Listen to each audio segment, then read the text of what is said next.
Today we're diving into one of the most chaotic and violent periods in modern history, the birth of Germany's very first democracy, the Weimar Republic. Now this was not some peaceful, smooth transition. No. This was a baptism by fire, a desperate fight for survival from the moment it was born. And that really is the big question, isn't it? What happens when a brand new democracy, trying to find its feet after a devastating world war, is immediately caught in a vicious crossfire? Well, for the Weimar Republic, that wasn't a hypothetical. It was a brutal reality. And this slide, wow, it just captures those two fronts perfectly. On one side, you've got the communist fighters inspired by the revolution over in Russia. And on the other, you have the nationalist, anti-democratic Freikorps. These are angry, disillusioned ex-soldiers. Two totally different ideologies, but they both wanted the exact same thing, to tear this new republic down. Okay, so let's start with the threat from the left. Their goal wasn't just to make a few changes here and there. Nope, they were aiming for a total revolution. They wanted to completely overthrow the government and create a communist state, just like Lenin had done in Russia. And they didn't waste any time.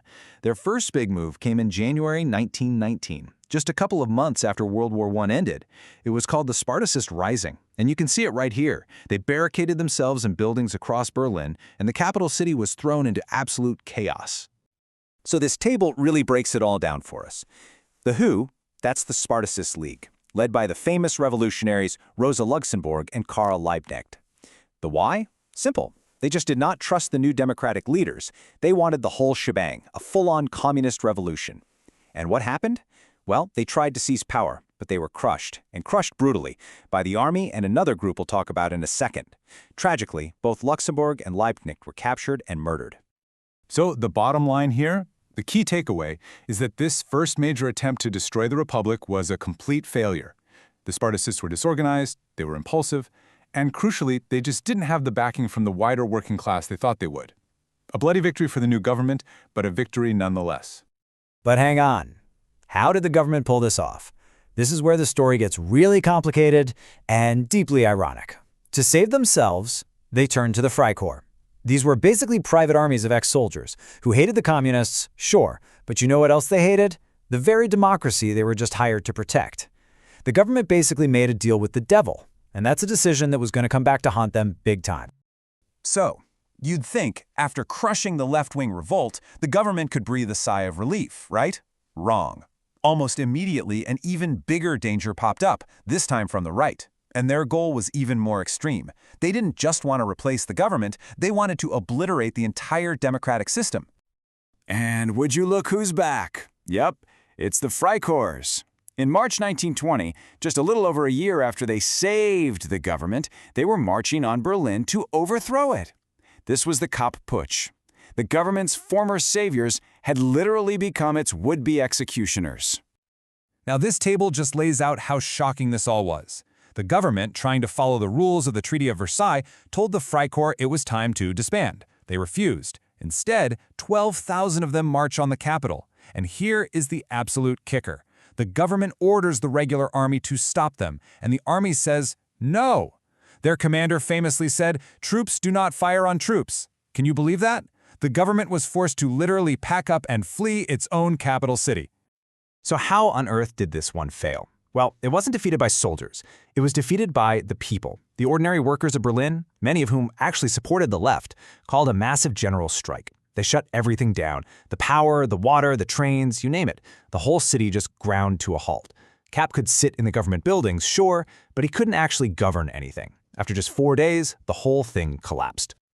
But don't think for a second the Kapp Putsch was a one-off. Oh no. The violence from the right was relentless. We're talking about nationalist terror groups carrying out political assassinations, targeting ministers who supported the Republic. And of course, there was the famous Munich Putsch in 1923. That was Adolf Hitler's first violent and failed attempt to seize power. Okay, so this all raises a huge question. The Republic was getting hammered from the left and the right. But how did the state, and especially its judges and its courts, deal with these two very different enemies?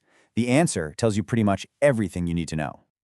This quote from back then just hits the nail on the head.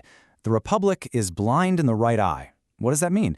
It means the judges, many of whom were old-school conservatives who secretly hated the Republic, basically turned a blind eye to violence from the right, while coming down like a ton of bricks on the left. Let's look at the cold, hard numbers for a second. Between 1919 and 1922, right-wing extremists committed 354 political murders. Let that sink in. 354. And in that exact same period, how many did left-wing extremists commit? 22. I mean, the sheer difference in the level of violence is staggering on its own. But the difference in justice is even more shocking. Of those 354 right-wing murderers, 326 of them got away with it. They went unpunished. Now compare that to the left-wing murderers. Out of 22, 10 were sentenced to death.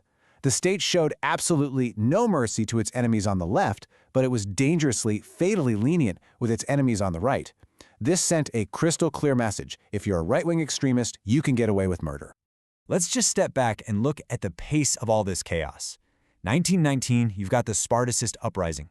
1920, the Kapp Putsch plus another uprising in the Ruhr. 1921 and 22, you've got a wave of assassinations. Then in 23, Hitler's Munich Putsch. It was just a relentless, non-stop assault on this new democracy. So after all that, you have to wonder, how on earth did the Weimar Republic survive? It was a victory for sure, but as we've seen, it was an incredibly fragile one. Well, it really boils down to three main reasons. First, its enemies made huge mistakes. Their uprisings were often badly planned and didn't have real popular support. Second, the will of the people. That general strike that stopped Kapp showed that some Germans were actually willing to stand up and defend democracy. And third, and this is the really tricky one, the government had to rely on completely unreliable allies, turning to the violent Freikorps and the disloyal army out of sheer desperation. It survived, yes, but it did so at a massive cost to its own credibility. And that leaves us with this final, crucial question. The Republic made it through this first violent storm, but by relying on its own enemies and by failing to deliver equal justice for all, had it already sown the seeds of its own destruction. You see, these early years of violence created the perfect breeding ground for extremism to grow, ultimately paving the way for Hitler's rise just a decade later. And that's the question that hangs over this entire tragic period of history.